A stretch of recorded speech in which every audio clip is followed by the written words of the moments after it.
ایک شرابی اور بے نمازی انسان کو موت کی حالت میں کہا جا رہا تھا کہ کلمہ پڑھو.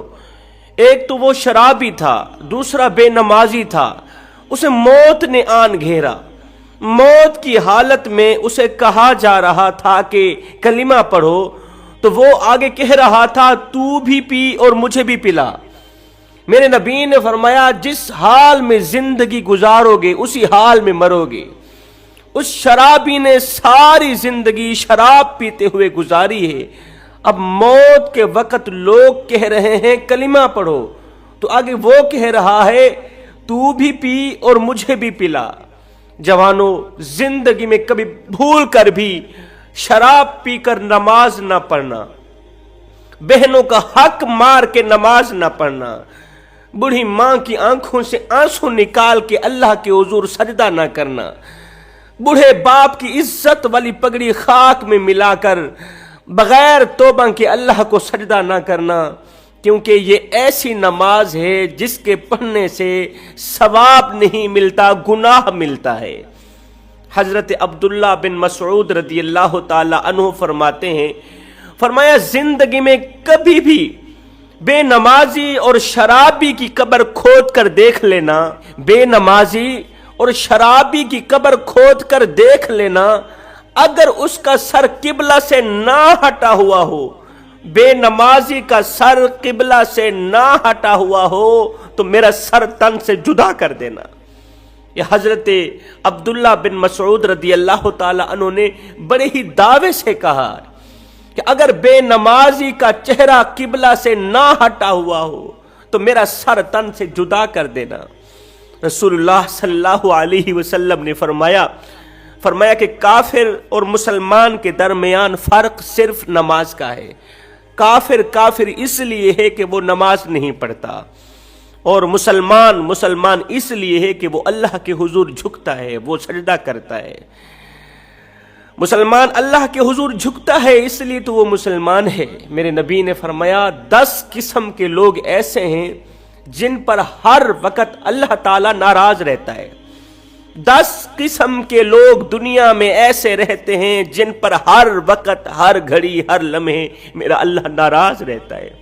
یہ لوگ ہر وقت اللہ تعالیٰ کے غضب کا نشانہ بنے رہتے ہیں، اور قیامت کے دن انہیں عرش کا ٹھنڈا سایہ نصیب نہیں ہوگا. صحابہ کرام نے عرض کی یا رسول اللہ، آخر وہ کون سے لوگ ہیں جنہیں قیامت کے دن عرش کا ٹھنڈا سایہ نصیب نہیں کیا جائے گا، اور جو ہر وقت اللہ کی گرفت میں رہتے ہیں، اللہ کے غضب میں مبتلا رہتے ہیں؟ میرے نبی نے فرمایا پہلا وہ بوڑھا جس کے ہاتھ کانپتے ہیں، کمر جھک گئی ہے، کان ہیں مگر ان میں سننے کی صلاحیت نہیں، آنکھوں سے دیکھنے کی صلاحیت اللہ نے چھین لی، مگر پھر بھی وہ بوڑھا زنا کرنے سے باز نہیں آتا، وہ زنا کرنے سے باز نہیں آتا. دوسرا ظالم حکمران، مظلوموں پر ظلم کرنے والا. چوتھا زکوٰۃ نہ دینے والا. پانچواں جھوٹا گواہ جو باتوں پر جھوٹ بولتا ہے اور جھوٹی گواہی دیتا ہے. چھٹا لوگوں کے درمیان چغل خوری کرنے والا، وہاں کی سن کر یہاں لگانے والا، یہاں کی سن کر وہاں لگانے والا، پھر دونوں پارٹیوں کو آپس میں لڑانے والا. ساتواں غصے کی نگاہ سے اپنے والدین کو دیکھنے والا، والدین کے آگے بک بک کرنے والا، والدین کو ان کی غربت کا طعنہ دینے والا. فرمایا آٹھواں اپنی بیوی کو طلاق دے کر حرام کے طور پر اپنے پاس رکھنے والا. نواں مظلوموں پر ظلم کرنے والا. اور 10واں اللہ کے حضور سجدہ نہ کرنے والا، مطلب نماز نہ پڑھنے والا. ایک عبادت گزار لڑکی تھی، وہ دن میں روزہ رکھتی اور پوری رات عبادت میں مشغول رہتی تھی.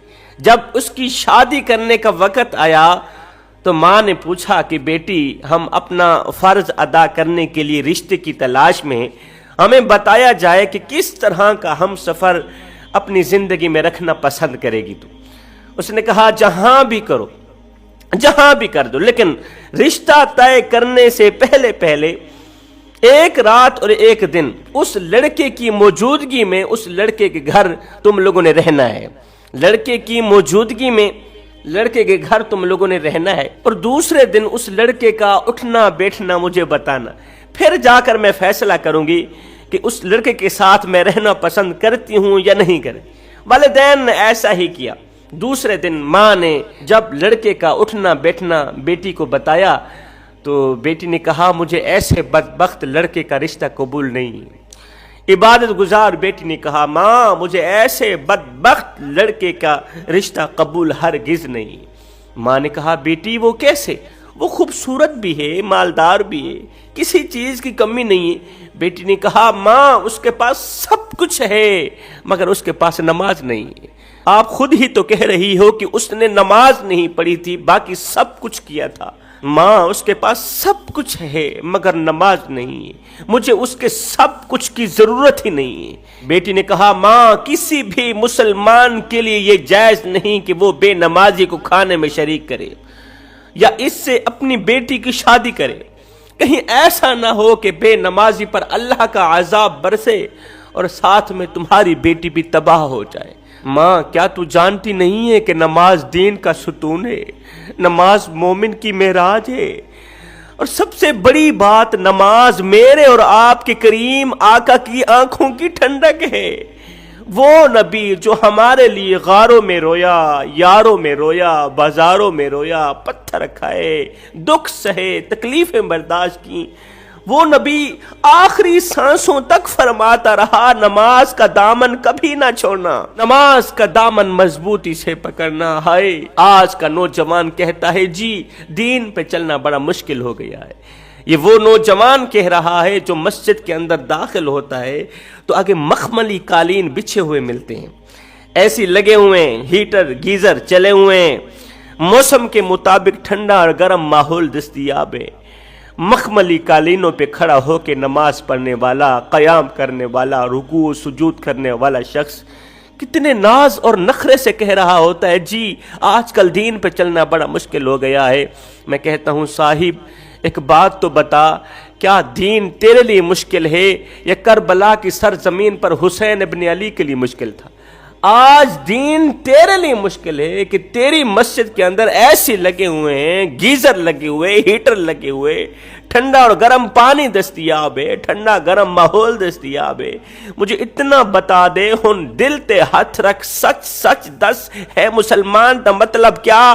مسلمان کا مطلب یہ نہیں کہ آج تو اتنی بڑی سہولتوں کے باوجود بھی یہ کہے کہ دین پہ چلنا بڑا مشکل ہو گیا۔ کیا آج دین تیرے لیے مشکل ہے یہ کربلا کی سرزمین پر حسین ابن علی کے لیے مشکل تھا؟ آج دین تیرے لیے مشکل ہے یہ تتی ریت پر گھسیٹنے والے حضرت بلال کے لیے مشکل تھا؟ اور نادان جن کے لیے دین مشکل تھا انہوں نے تو کہا ہی نہیں ہے کہ دین پہ چلنا بڑا مشکل ہو گیا ہے۔ تیرے اوپر کون سی ایسی آفت آن پڑی ہے کہ آج تو باتوں باتوں پہ کہتا ہے جی دین پہ چلنا بڑا مشکل ہو گیا ہے۔ جس دور پہ نازاں تھی دنیا ہم اب وہ زمانہ بھول گئے، اوروں کی کہانی یاد رہی خود ہوش میں آنا بھول گئے، منہ دیکھ لیا آئینے میں پر داغ نہ دیکھے سینے میں، دل ایسا لگایا جینے میں کہ مرنے کو مسلمہ بھول گئے۔ وہ آذان تو اب بھی ہوتی ہے مسجد کی فضا میں اے انور، جس ضرب سے دل ہل جاتے تھے وہ ضرب لگانا بھول گئے۔